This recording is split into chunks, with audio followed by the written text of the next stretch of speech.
میرے اور آپ کے آقا و مولا نے اللہ کے حضور توبہ کرنے اور اس پر اللہ کی خوشی اور اللہ کی خوشنودی کا ذکر کرتے ہوئے ایک مثال بیان فرمائی کہ ایک شخص صحرا میں سفر کر رہا تھا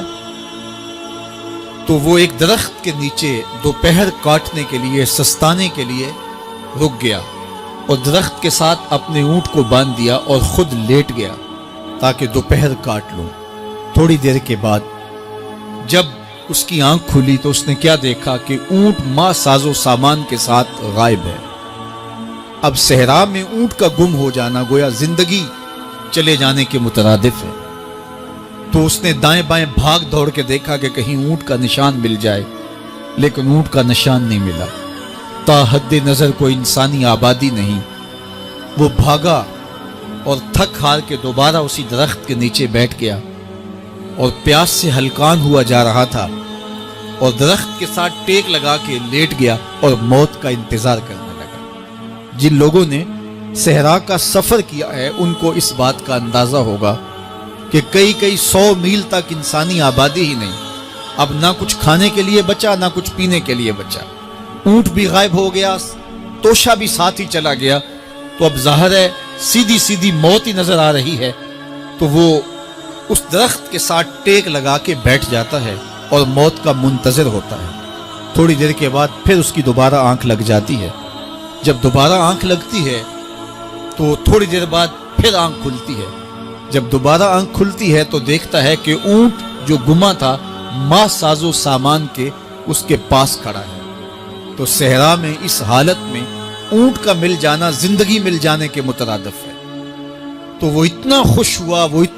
ہوا کہ خوشی کی انتہا نہ رہی، بلکہ مسرتوں کے ہجوم میں درک گیا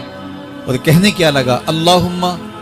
انت عبدی وانا ربک، اے اللہ تو میرا بندہ اور میں تیرا رب۔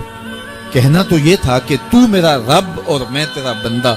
لیکن مسرتوں کا ہجوم ہی اتنا تھا، خوشیوں کا ہجوم ہی اتنا تھا کہ زبان پہ قابو نہ رہا۔ کسی کے آنے سے ایسے ہوش اڑے ساقی کے، شراب سیخ پہ ڈالی اور بوتل میں کباب۔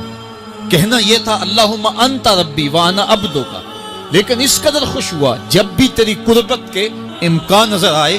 ہم اتنے خوش ہوئے کہ پریشان نظر آئے۔ تو کہنا یہ تھا کہ اے اللہ تو میرا رب اور میں تیرا بندہ،